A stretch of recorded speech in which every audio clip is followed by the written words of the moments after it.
Barrister সুমনের যদি ওরকম জীবনের ঝুঁকি থাকতো তাহলে তার চোখে মুখে ওটা প্রকাশিত হতো। এটা প্রকৃতির একটা বিধান যে তাকে খুন করার জন্য লোকজন খুঁজছে এবং তিনি সত্যিকার অর্থে ভয় পেয়েছেন। কিন্তু সুমন যেভাবে সাবলীলভাবে তার বিরুদ্ধে জিডি হয়েছে, ওসি তাকে টেলিফোন করেছে বা যেগুলো তিনি মিডিয়াতে আসছেন, তার চোখে মুখে ঠিক ওইরকম কোনো আতঙ্কের বিষয় ছিল না, ভয়ের বিষয় ছিল না। তো যার জন্য এটা অনেকে মনে করছেন যে যেহেতু সে সবসময়ই লাইমলাইটে থাকতে চায়, আলোচনায় থাকতে চায়। আপনি একজন দেশবরেণ্য রাজনৈতিক বিশ্লেষক, আপনার উপর যদি হামলা হয়ে সন্ত্রাসীরা বা সন্ত্রাসী চক্র পার পেয়ে যায় তাহলে সাধারণ মানুষ কতটা নিরাপদ? না, ফার্স্ট থিং হলো যে আপনাকে ধন্যবাদ যে আপনি আমাকে দেশবরেণ্য বলেছেন, কিন্তু আমার কাছে মনে হয় না যে আমি দেশবরেণ্য কোনো ব্যক্তিত্ব। আর যারা মূলত দেশের মান সম্মান এটা সার্টিফিকেশন দেয়, মান সম্মানটাকে ওজন করে ধারণ করে, তারা হলো সরকার, রাষ্ট্র। এখন আমাদের এই সমাজে রাষ্ট্র কাকে সম্মান করলো ওইভাবে কিন্তু পুলিশ, আইনশৃঙ্খলা রক্ষাকারী বাহিনী তাদেরকে সম্মান করে, সমীহ করে।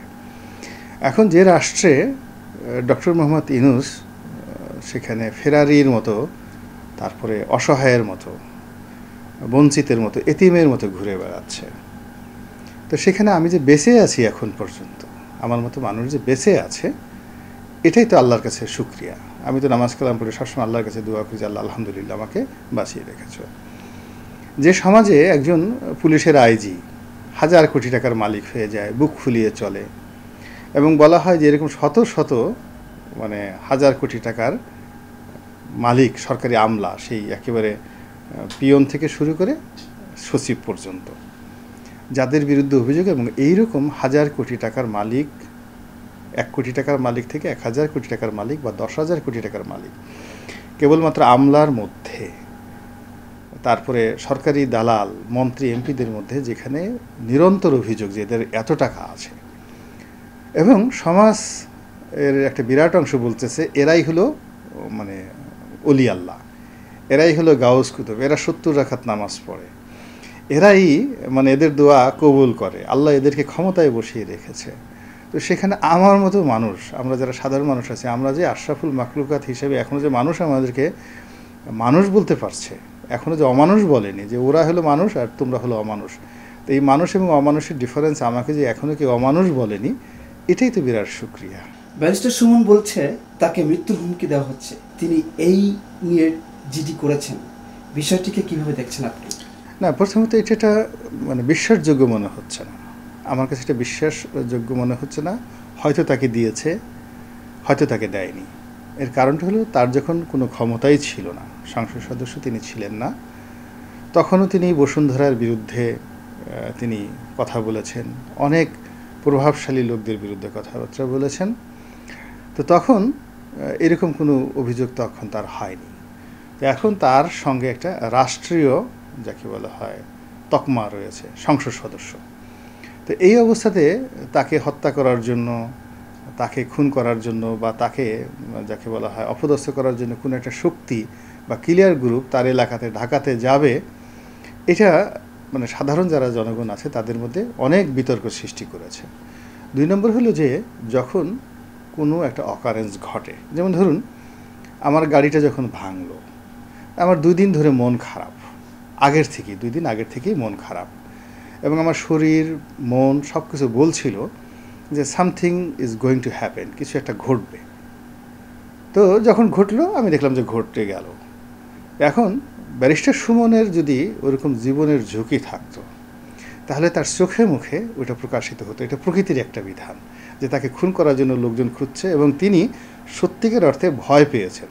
তো তার চোখে মুখে একটা আতঙ্ক থাকতো। আমরা সুমন আর কি, সুমনের সাথে অনেক শক্তিশালী মানুষ, সাহসী মানুষ ছিলেন ফরহাদ মাজাহার, মাহমুদুর রহমান মান্না, তারপরে মাহমুদুর রহমান, সেই আমার দেশের সম্পাদক মাহমুদুর রহমান। তো এই মানুষগুলো ভয় পেয়ে গিয়েছিলেন। তো যখন আপনি দেখেন যে সুমনের মতো 1000 সুমনের মতো সাহস এর এক একটা মানুষ ধারণ করে, বুদ্ধি, জ্ঞান, প্রজ্ঞা, ফরহাদ মাজাহার। তো আপনি দেখেন ফরহাদ মাজাহার যখন জীবনের ঝুঁকিতে পড়ে গেলেন, তখন তার যে অভিব্যক্তি, যে কোনো মানুষ বুঝতে পারতেন যে উনি এখন ভয় পেয়েছেন। কিন্তু সুমন যেভাবে সাবলীলভাবে তার বিরুদ্ধে জিডি হয়েছে, ওসি তাকে টেলিফোন করেছে বা যেগুলো তিনি মিডিয়াতে আসছেন তার চোখে মুখে ঠিক ওইরকম কোনো আতঙ্কের বিষয় ছিল না, ভয়ের বিষয় ছিল না। তো যার জন্য এটা অনেকে মনে করছেন যে যেহেতু সে সবসময়ই লাইমলাইটে থাকতে চায়, আলোচনায় থাকতে চায়, হয়তো এটা হতে পারে। আবার আমি রঙও হতে পারি যে সত্যিকার অর্থে তাকে দেওয়া হয়েছে, হোয়াট এভার মেবি। এখানে আমাদের মনে করি যে যেহেতু তিনি একজন সংসদ সদস্য, তার যে কোনো অভিযোগ অত্যন্ত গুরুত্বপূর্ণ, সেটা রাষ্ট্রের পক্ষ থেকে সেটা গুরুত্ব দেওয়া উচিত। দ্বিতীয়ত তিনি এখন যে কথা বলছেন যে তিনি একজন এমপি হওয়া সত্ত্বেও তার কথা পুলিশ শুনছে না, এটা বেসিক্যালি তার সম্পর্কে মানুষের যে মিথ বা একটা পজিটিভ ধারণা, এটা খুব আঘাত করবে এই অর্থে যে সে জিডি এন্ট্রি করলো, প্রেসের সামনে আসলো, এরপরে কেউ কিছু করলো না, তাহলে তাকে তো মার দেওয়া, ছ্যাঁচা দেওয়া কোনো ব্যাপারই না। তো এর আগে যেমন অনেক আমাদের বাংলাদেশে মার খেয়েছে, এখন দেখা গেলো ব্যারিস্টার সুমন রাস্তায় এইভাবে কারো হাতে দ্বারা তিনি আহত হলেন, তখন তার আজকের জিমে সেটা একেবারে শূন্যতে চলে যাবে। তো এই জন্য হয় কি, যখন মানুষ বড় পর্যায়ে যায় অনেকগুলো বিব্রতকর বিষয় সবার সামনে বলতে হয় না, অনেক নেতিবাচক বিষয় নিজে নিজে গোপনে সেটা প্রকাশ করতে হয়, সব বিষয়ে মিডিয়াতে আনতে হয় না। এটাই হলো আমার বক্তব্য ব্যারিস্টার সুমন সম্পর্কে। ব্যারিস্টার সুমন সংসদে এবং সংসদের বাইরে অনেক স্পর্শকাতর মন্তব্য সাহসের সঙ্গে করছেন, কিন্তু ডক্টর জায়েদ বলেছেন আওয়ামী লীগ করার কারণেই উনি অবলীলায় এই কথাগুলো বলতে পারছেন। আপনার মতামত কি? আমি এখানে 50-50। আমি সুমনের যে সাহস, তার যে বক্তব্য দেওয়া, এটাকে স্বাগত জানাই। মানে তিনি যদি না বলতেন এই কথাগুলো, তিনি যদি না বলতেন, তাহলে আমাদের কী করার ছিল। এখন আমি যখন এমপি ছিলাম, আওয়ামী লীগের এমপি ছিলাম, অনেক অপ্রিয় বিষয়াদি আমি কিন্তু সামনে নিয়ে এসেছি। এখন আলটিমেটলি ওই সময়টাতে আওয়ামী লীগের লোকজন আমাকে খুব বকা দিয়েছে, বাইরের লোকজন হয়, মানে তখন একটা মার্কেট ছিল, কিন্তু আলটিমেটলি প্রায় সব জিনিসগুলোই কিন্তু একটা জাতীয় বিষয়ে পরিণত হয়েছে। তো ব্যারিস্টার সুমন সেটা আওয়ামী লীগের প্ল্যাটফর্ম ব্যবহার করে করুক, নিজস্ব সাহস থেকে করুক, অভিনয় করুক, দাম বাড়ানোর জন্য করুক, হোয়াট এভার মেবি, কিন্তু যিনি যে কথাগুলো বলেছেন এগুলো নিপাট সত্য, এবং জাতি এই কথাগুলো শুনতে চায় সব মাধ্যমে। আমরা রাজপথে যেভাবে বলছি, তারপরে মিডিয়াতে যেভাবে বলছি, সেই একই কথা পার্লামেন্টে কেউ না কেউ বলছে, এই জন্য তাকে স্বাগত। 2 নম্বর হলো ডক্টর জাহেদ, উনি যেটা বলেছেন সেটাও ঠিক, যে আওয়ামী লীগের প্ল্যাটফর্ম ব্যবহার করে তিনি যে কথাগুলো নির্বিবাদে বলতে পারছেন, এখানে অন্য কেউ বলতে পারবে না। আর ব্যারিস্টার সুমন যেহেতু আলোচিত ব্যক্তি, তিনি বাংলাদেশের বলতে গেলে স্বয়ং প্রধানমন্ত্রী তাকে বলেছেন ফেসবুকের এমপি, ফেসবুকার এমপি। তো তাকে নিয়ে ইতিবাচক নেতিবাচক কথাবার্তা হবে, সবসময় হবে, তার ব্যক্তিগত জীবন নিয়ে অনেক বিষয়াদি নিয়ে হয়ে যাবে, এবং আমি মনে করি যে তিনি এই বিষয়গুলো অনুধাবন করতে পেরেছেন, অল্প সময়ের মধ্যে পেরেছেন। আমি দেখলাম যে এমপি হওয়ার পর তার ভিতরে যে ধরনের উদ্দীপনা ছিল, কাজকর্ম ছিল, সেই বিষয়গুলো তিনি অনেকটা সংযত হয়েছেন এবং তিনি বুঝতে পেরেছেন যে আমার ওজনটা কোন জায়গাটা দিয়ে। তো যার জন্য লেটস ট্রাই, আমরা কাজ করছি সবাই। জাহেদ আছেন, তিনি সব কথা বলেন, তার অনেক ভিউ আছে। তারপরে বাংলাদেশে বসে তিনি প্রায় পিনাকির সমপর্যায়ের বক্তব্য তিনি দেন, পিনাকি দেশের বাইরে বসে দেন, বা ইলিয়াস যে বক্তব্যগুলো দেন, ইলিয়াসের মধ্যে হয়তো অশ্লীলতা থাকে বা থাকে, কিন্তু বাংলাদেশে শালীনতার মধ্যে যে সরকারকে আঘাত করে কথা বলার ক্ষেত্রে ডক্টর জাহেদের যে তুলনা, সে তুলনাহীন, অনেক সুন্দর। আমি ঘুরিয়ে পেঁচিয়ে বলি, তিনি অনেক একেবারে ডাইরেক্ট সেই কথাগুলো বলেন। তো সেই ক্ষেত্রে সুমন সম্পর্কে তার বক্তব্য তিনি বলেছেন, এবং ইট ইজ হিজ লিবার্টি, এটা তার স্বাধীনতা। আর এটার ব্যাপারে যদি সুমনের যেহেতু কোনো বক্তব্য নাই, আমার বক্তব্য থাকবে কেন?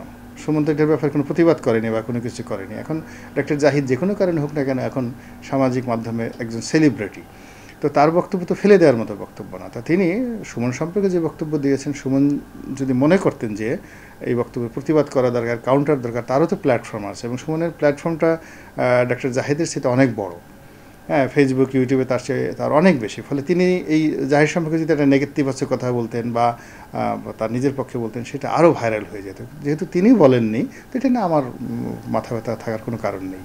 জেনারেল ইব্রাহিম বীর প্রতীক বলেছেন ষড়যন্ত্র করে এআই প্রযুক্তি দিয়ে তার গোপন ভিডিও বানিয়ে ফাঁস করে দেওয়ার জন্য প্রস্তুত একটি চক্র। আপনি কি মনে করেন? না, জেনারেল ইব্রাহিম বয়োবৃদ্ধ মানুষ, বয়স্ক মানুষ, জীবনের প্রায় সায়ান হয়ে এসে গেছেন।